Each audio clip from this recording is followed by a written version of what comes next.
बिस्मिल्लाहिर्रहमानिर्रहीम अस्सलामुअलैकुम। कैसे हैं फ्रेंड्स आप सब? आई होप आप सब बिल्कुल ठीक ठाक होंगे।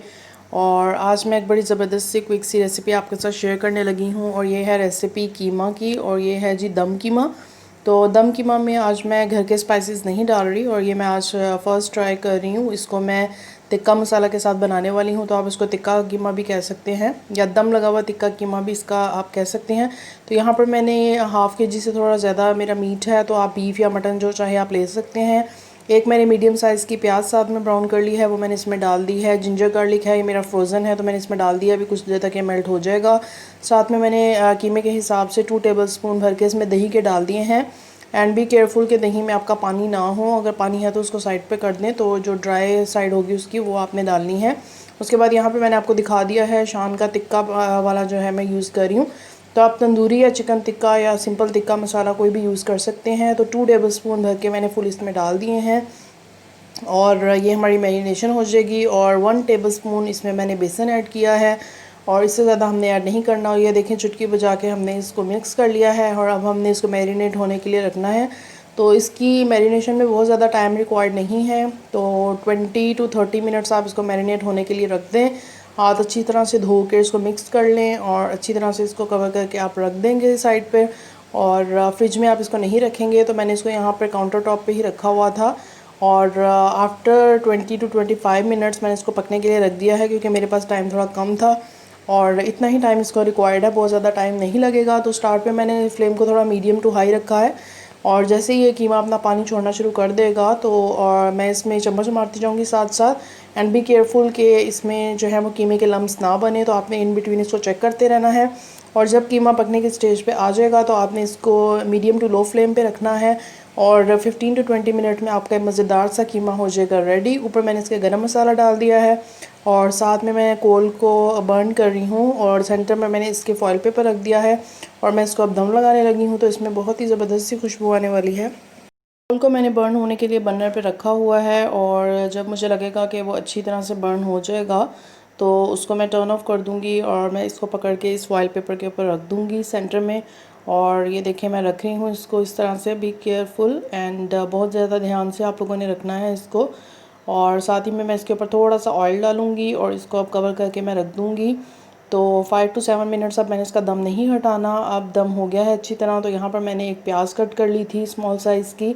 तो प्याज को मैंने राउंड कट करना था, लेकिन मैंने इसको सेंटर से कट कर दिया मिस्टेकनली। और चलें कोई बात नहीं, प्याज ही है, लेकिन राउंड राउंड प्याज ज़रा अच्छी लगती है। तो मैंने सोचा कि मैं राउंड कट करके इसको ऊपर से डेकोरेट करूँगी, लेकिन वो मैंने याद नहीं रहा मुझे, तो मैंने इसको सेंटर से कट कर दिया। अब मैंने इसको ऐसे ही एज इट इज़ कट कर दिया है, क्योंकि मैं इसको डेफिनेटली वेस्ट तो नहीं करूँगी। तो जिस तरह चाहें आप इसको डेकोरेट करें, अदरक डालें, ऊपर धनिया डालें, जिस तरह से आपको पसंद है उस तरह से आप डेकोरेट कर सकते हैं। हमारा मज़ेदार सा डिनर रेडी है।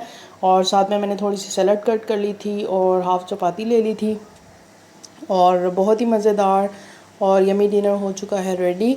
आप भी इसको ज़रूर ट्राई कीजिएगा। आई होप आप लोगों को बहुत अच्छा लगेगा। तो डिनर तो मेरा हो गया था। साथ ही में मैं आपको शेयर करूंगी कि मैंने नेक्स्ट डे क्या ब्रेकफास्ट किया था। और इसी कीमे के साथ मैंने बड़े मज़े का पिज़्ज़ा बनाया था, ब्रेड पिज़्ज़ा, और बहुत ही मज़े का मेरा ब्रेकफास्ट रेडी हुआ था। तो मैंने सोचा कि मैं आप लोगों के साथ भी इसको शेयर करूं। तो मैंने चाय बनने के लिए अपनी रख दी थी और ये नेक्स्ट डे का क्लिप है ब्रेकफास्ट का।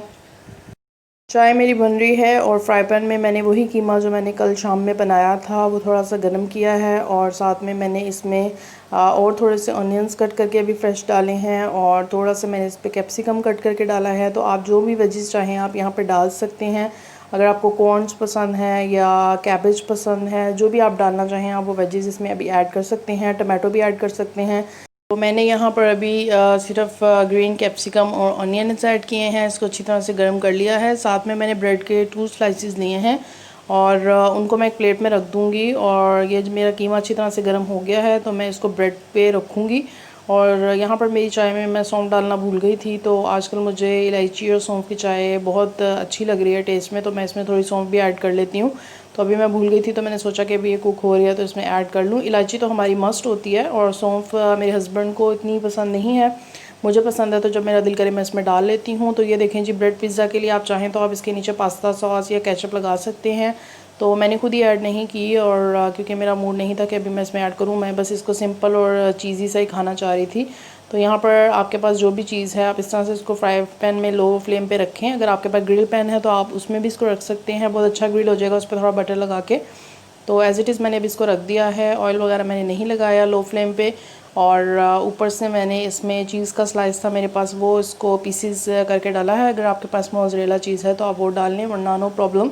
जो भी चीज़ आप खाते हैं, फीता चीज़ या क्यूब वाली और ट्रायंगुलर शेप में जो मिलती हैं, वो आप इस पे डाल सकते हैं। तो 5 मिनट्स के लिए इसको कवर करके रखेंगे और अच्छी तरह से चीज़ मेल्ट हो जाएगा।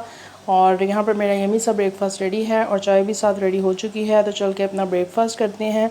आई होप गाइज़ आपको आज का व्लॉग पसंद आया होगा, और अगर आपको मेरी वीडियोस अच्छी लगती हैं तो मेरी वीडियोस को लाइक कर दिया करें और अपने फ्रेंड्स एंड फैमिली के साथ शेयर करना मत भूलें।